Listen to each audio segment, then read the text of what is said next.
మంచి అలవాటు నేర్చుకుందామా మనం.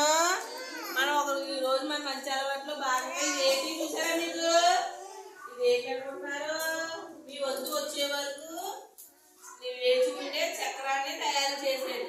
ఇలా నేను తిప్పుతూ ఉంటే ఎవరి పేరు వస్తే వాళ్ళు లేచి ఎస్టీ ఇచ్చారని ఆశలు పలకాలి అందరూ. సరేనా రిషి?